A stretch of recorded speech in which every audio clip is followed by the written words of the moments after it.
Hello everyone. आज की इस वीडियो में हम क्लास 12 फिजिक्स के मोस्ट इम्पॉर्टेंट क्वेश्चन देखेंगे। जैसा कि आपका एग्ज़ाम सामने है, लगभग आज से जो है 20 दिन ही बचे हैं आपके एग्ज़ाम के। और इस बीच हम सभी मोस्ट इम्पॉर्टेंट क्वेश्चन को देखेंगे। और आप ध्यान दीजिएगा कि ये क्वेश्चन जो भी यहाँ पे हम आपको बताएंगे, इनका सॉल्यूशन भी आपको कराया जाएगा इसी चैनल पे। और ये क्वेश्चन लगभग 99% चांस है कि किसी ना किसी सेट में आपके बोर्ड एग्ज़ाम में आएंगे ही आएंगे। ठीक है, इतना तो कंफर्म है।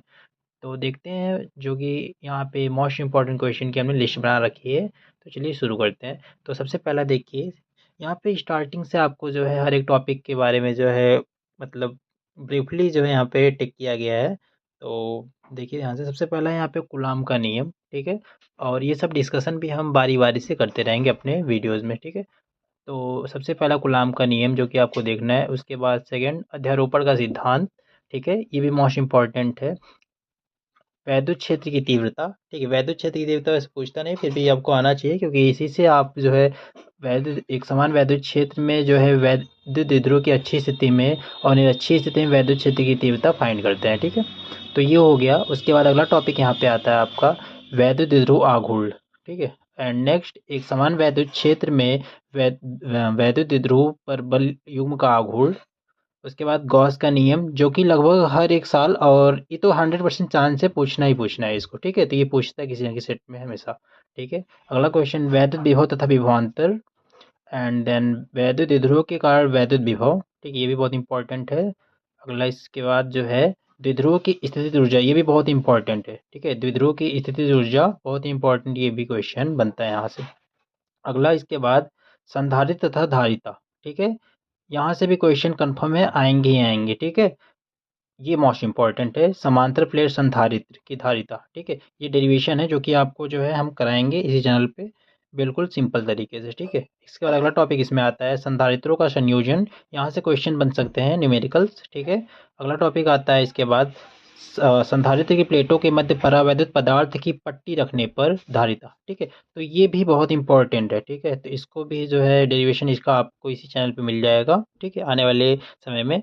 अगला टॉपिक इसमें देखते हैं श्रांतिकाल तथा माध्य मुक्त पथ। ठीक है, ये ये भी कभी पूछ लेता है। ठीक है, ओम का नियम, अनुगमन वेग बहुत ही इंपॉर्टेंट है। ये धारा घनत्व तो इंपॉर्टेंट है यहाँ पे आपका बहुत ही। उसके बाद अनुगमन वेग तथा धारा घनत्व में संबंध है। ठीक है, ये भी बहुत ही इंपॉर्टेंट है। ठीक है, ये भी बहुत बार पूछा गया है आपको। ठीक है, इसके बाद अगला टॉपिक इसमें आता है प्रतिरोध की ताप पर निर्भरता। जैसे आपको सभी को पता है कि ताप बढ़ाने पर प्रतिरोध क्या होता है, बढ़ता है। ठीक है, तो ये ऑब्जेक्टिव क्वेश्चन बन सकता है। ठीक है, ताप बढ़ाने पर प्रतिरोध बढ़ता है और ताप कम करने पर प्रतिरोध कम हो जाता है। अगला टॉपिक इसमें आता है सेल का विद्युत वाहक बल, बहुत ही इंपॉर्टेंट है। सेल का टर्मिनल विभवांतर और सेल का आंतरिक प्रतिरोध। ठीक है, तो ये कुछ इंपॉर्टेंट टॉपिक्स जो कि आपको एग्जाम में जाने से पहले देख के जाना है। ठीक है, इसके बाद देखते हैं आगे हम थोड़ा सा। ठीक है, तो देखिए इसमें के बाद नेक्स्ट टॉपिक आता है यहाँ पे बायोशेवर्ट का नियम, बहुत इंपॉर्टेंट है। ठीक है, इसके बाद एम्पियर के नियम व उसके अनुप्रयोग। ठीक है, एम्पियर का नियम हम देखेंगे और उसका अनुप्रयोग देखेंगे। ठीक है, अगला टॉपिक इसमें आता है तो समांतर धारावाही चालकों के बीच बल। ठीक है, ये तो बहुत इंपॉर्टेंट मोस्ट इंपॉर्टेंट है ये। ठीक है, क्योंकि ये बहुत ही बार पूछा गया है बोर्ड एग्जाम में। ठीक है, अगला टॉपिक के बाद आता है इसमें एक समान चुंबकीय क्षेत्र में स्थित कुंडली के केंद्र तथा अक्ष पर चुंबकीय क्षेत्र। केंद्र तथा अक्ष, ये भी बहुत ही इंपॉर्टेंट है। ठीक है, तो एक समान चुंबकीय क्षेत्र में स्थित कुंडली के केंद्र या अक्ष। ठीक है, तो केंद्र वाला पूछता है ज़्यादातर। ठीक, अक्ष वाला भी कभी कभार पूछ देता है। ठीक है, इसके बाद अगला टॉपिक इसमें आता है चुंबकीय द्विध्रुव। ठीक है, इसके बाद प्रतिचुंबकीय और अनुचुंबकीय पदार्थ और लौह चुंबकीय पदार्थ, ये भी आप देख लीजिएगा। अगला टॉपिक आता है इसमें विद्युत चुंबकीय तरंगे, विद्युत चुंबकीय तरंगों के गुण और विद्युत चुंबकीय स्पेक्ट्रम। ठीक है, इसी में साथ ही देख लीजिएगा इसको आप लेंज का नियम, किरचॉफ का नियम, फैराडे का नियम एंड प्रत्यावर्ती धारा। ठीक है, प्रत्यावर्ती धारा के बारे में जो है यहाँ से बेसिकली न्यूमेरिकल के क्वेश्चन बनते हैं। ठीक है, इसके बाद अगला क्वेश्चन यहाँ से सेकंड पार्ट में हम आ जाते हैं। तो सेकंड पार्ट में देखें यहाँ पे यंग का प्रयोग, प्रकाश का विवर्तन, प्रकाश के व्यतिकरण, संपोषी व्यतिकरण और विनाशी व्यतिकरण। ठीक है, तो यहाँ से भी न्यूमेरिकल क्वेश्चन कुछ आ जाते हैं कि जब दो तरंगें अध्यारोपित होंगी तो कब जो है उनकी तीव्रता अधिकतम होगी और कब न्यूनतम होगी। तो न्यूमेरिकल क्वेश्चन ज़्यादातर देखेंगे इस टॉपिक से बनते हैं, ठीक है। बाकी आपको इसको भी देख लेना और इसी चैनल पे हम इसकी तैयारी करा देंगे आपको, ठीक है। इसके बाद लेंस के लिए न्यूटन का सूत्र इंपॉर्टेंट है ये भी। अवतल या उत्तल गोलीय पृष्ठ द्वारा प्रकाश के अपवर्तन का सूत्र, ये भी मोस्ट इंपॉर्टेंट टॉपिक है इसका, ठीक है।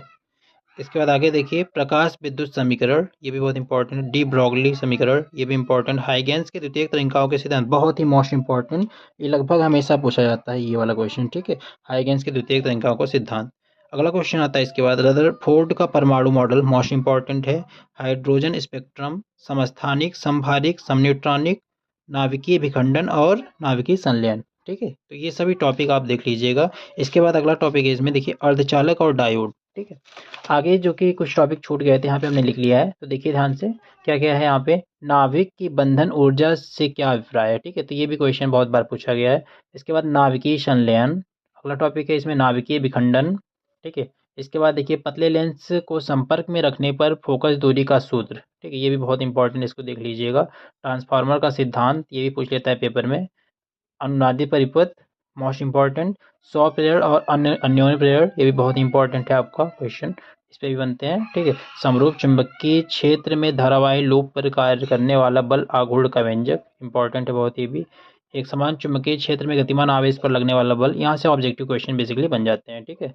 इसके बाद सेल का आंतरिक प्रतिरोध, एंड देन सेल के जो है विद्युत वाहक बल, टर्मिनल विभवांतर और प्रतिरोध में संबंध, ठीक है। तो ये सब बहुत ही मोस्ट इंपॉर्टेंट क्वेश्चन है। तो इतना तो कम से कम आपको तैयार करके जाना ही जाना एग्जाम में, ठीक है, ताकि आप अच्छे मार्क्स गेन कर पाए। Thank you.